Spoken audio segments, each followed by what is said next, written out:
దేవదేవునికి మహిమ, ఘనత, ప్రభావములు కలుగునుగాక. బైబిల్ అధ్యయనము. మార్కు సువార్త 5వ అధ్యాయము 20 నుండి 43 వచనముల వరకు. యాయీరు సమాజ మందిరపు అధికారి. అతని చిన్న కుమార్తె చావనై ఉన్నది. సమాజ మందిరపు అధికారి ఎన్నో బాధ్యతలు, ఆధిక్యతలు కలిగి ఉన్నవాడు. మతనిష్ట కలవాడు, మతాచారాలు కలిగినవాడు. ఇవన్నీ మరచి తన కుమార్తె బాగుపడటకు యేసును ఆశ్రయించాడు. యేసు ద్వారానే తన కుమార్తె బ్రతుకుతుందని గొప్ప విశ్వాసంతో ప్రభు పాదములపై పడి బ్రతిమాలుకొనుచున్నాడు. తన కుమార్తెను బాగు చేయమని ప్రభువును బ్రతిమాలుకొనుచున్నాడు. ఆయన మిగుల బ్రతిమాలుకొనగా అనే మాటలు తన కుమార్తె విషయంలో యాయీరు దైన్య స్థితిని తెలియజేస్తున్నాయి. యాయీరుకు ఆమె ఏకైక కుమార్తె అని లూకా వ్రాశాడు. ప్రభు అతనితో కూడా వెళ్ళాను. జనసమూహం కూడా ఆయన్ను వెంబడించింది.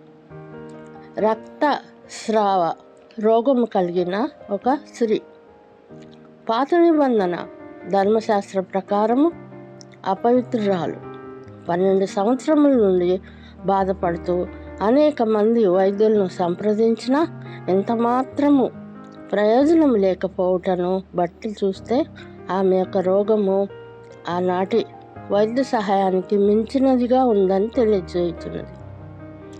ఆమె తనకు కలిగిందంతయు వ్యయం చేసుకొని అను మాటను బట్టి ఆర్థికంగా కూడా బాగా చితికిపోయినదని తెలియచున్నది.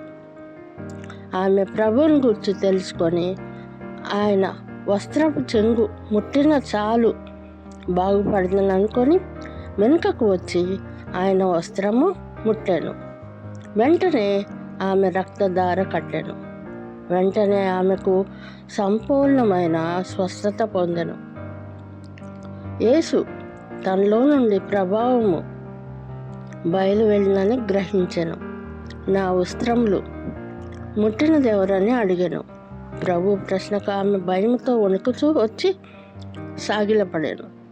సాగిలపడిన ఆమెను చూచి, నీ విశ్వాసము నిన్ను స్వస్థపరచను, సమాధానం గలదానవై పొమ్ము అనే మాట హెబ్రీయుల సాధారణ దీవెనను తెలియజేస్తున్నది.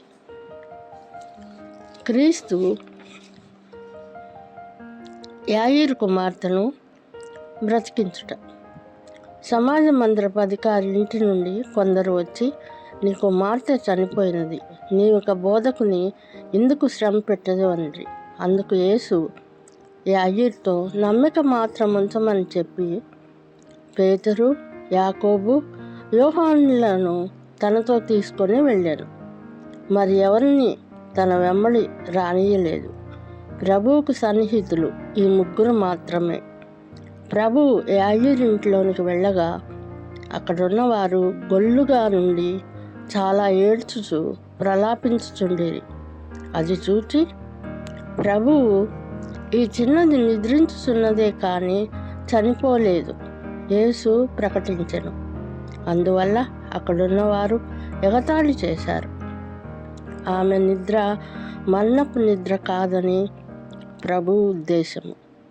ఆ చిన్నది చనిపోయిందని నిర్ధారించుకొని ప్రలాపించుచుండిరి.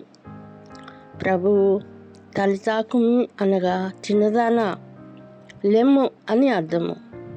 మార్కు సువార్తికుడు అరమ్యా పదమునందు ప్రయోగించెను.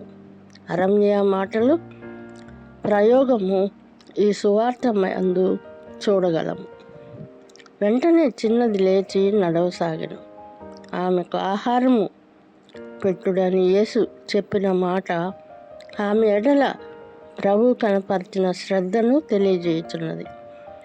యేసు మృతులను సహితము బ్రతికించగలడని నిరూపించబడినది.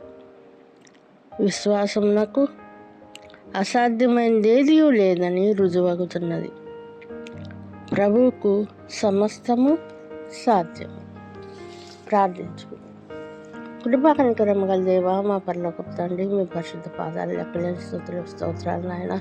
నీ వాక్యాన్ని ధ్యానించుకుంటకు ఇచ్చిన యోగ్యతకై ధన్యతకై స్తోత్రాలు ప్రభా నాయన.